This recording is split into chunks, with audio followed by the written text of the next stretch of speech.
Make way for ducklings.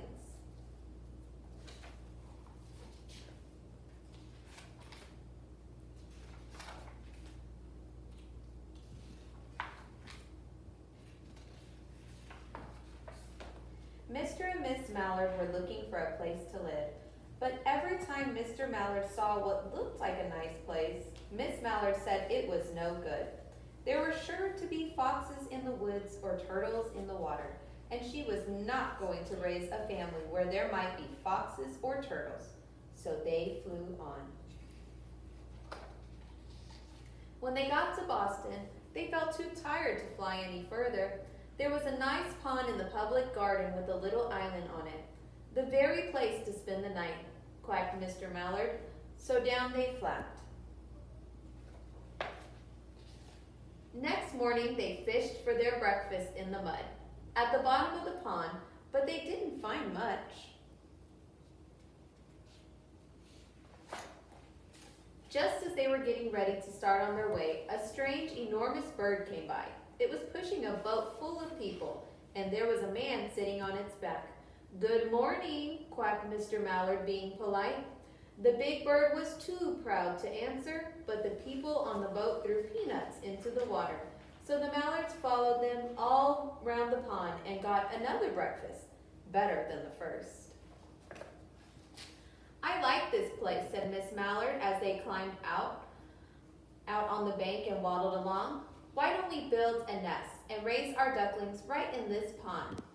There are no foxes and no turtles, and the people feed us peanuts. What could be better?" "Good," said Mr. Mallard, delighted. At last, Miss Mallard had found a place that suited her. But, "Look out!" squawked Miss Mallard. All of a dither. "You'll get run over." And when she got her breath, she added, "This is not a place for babies. With all these horrid things rushing about, we'll have to look somewhere else." So they flew over Beacon Hill and round the state, but there was no place there. They looked into Louisburg Square, but there was no water to swim in. Then they flew over the Charles River. "This is better," quacked Mr. Mallard. "That island looks like a nice quiet place, and it's only a little way from the public garden." "Yes," said Miss Mallard, remembering the peanuts. "That looks like just the right place to hatch ducklings." So they chose a cozy spot among the bushes near the water and settled down to build their nest. And only just in time, for now they were beginning to molt. All their old winged feathers started to drop out, and they would not be able to fly again until the new ones grew in. But of course, they could swim, and one day they swam over to the park on the riverbank, and there they met a policeman called Michael. Michael fed them peanuts, and after that, the Mallards called on Michael every day. After Miss Mallard had laid 8 eggs in the nest, she couldn't go to visit Michael anymore because she had to sit on the eggs to keep them warm. She moved off the nest only to get a drink of water or to have her lunch or to count the eggs and make sure they were all there. One day, the ducklings hatched out. First came Jack, then Cack, then Lack, then Mack, then Knack, then Whack, and Pack and Quack. Mr. and Miss Mallard were bursting with pride. It was a great responsibility taking care of so many ducklings, and it kept them very, very busy. One day, Mr. Mallard decided he'd like to take a trip to see what the rest of the river was like. So off he set. "I'll meet you in a week in the public garden," he quacked over his shoulder. "Take good care of the ducklings." "Don't you worry," said Miss Mallard. "I know all about bringing up children." And she did. She taught them how to swim and dive. She taught them to walk in a line to come when they were called, and to keep a safe distance from bikes and scooters, amongst other things. When at last she felt perfectly satisfied with them, she said one morning, "Come along, children, follow me." Before you could wink an eyelash, Jack, Cack, Lack, Mack, Knack, Whack, Pack, and Quack fell into line, just as they had been taught. Miss Mallard led the way into the water, and they swam behind her to the opposite bank. There, they waded ashore and waddled along till they came to the highway. Miss Mallard stepped out to cross the road. Honk, honk went the horns of the speeding cars.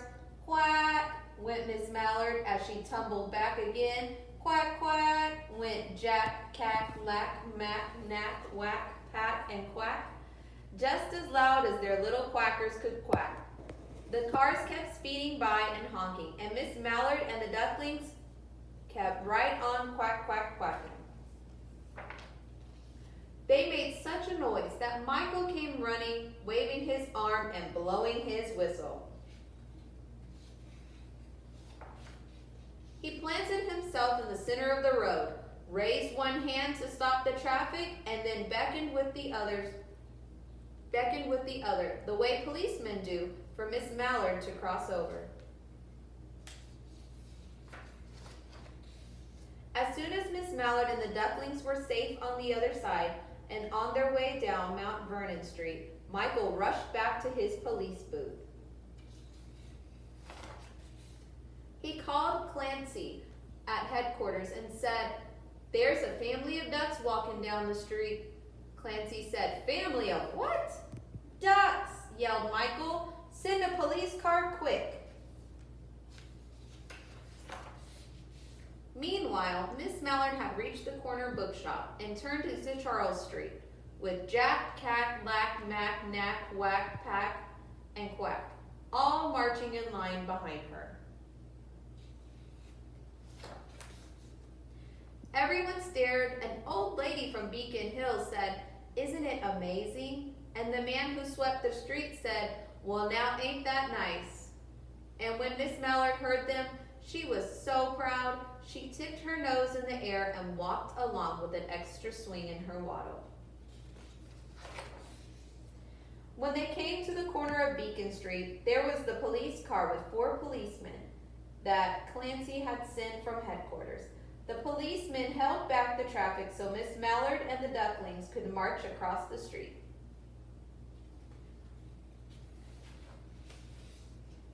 Right on into the public garden.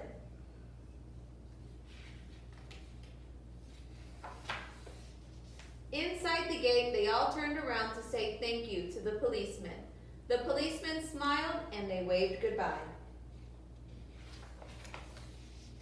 When they reached the pond and swam across to the little island, there was Mr. Mallard waiting for them, just as he had promised.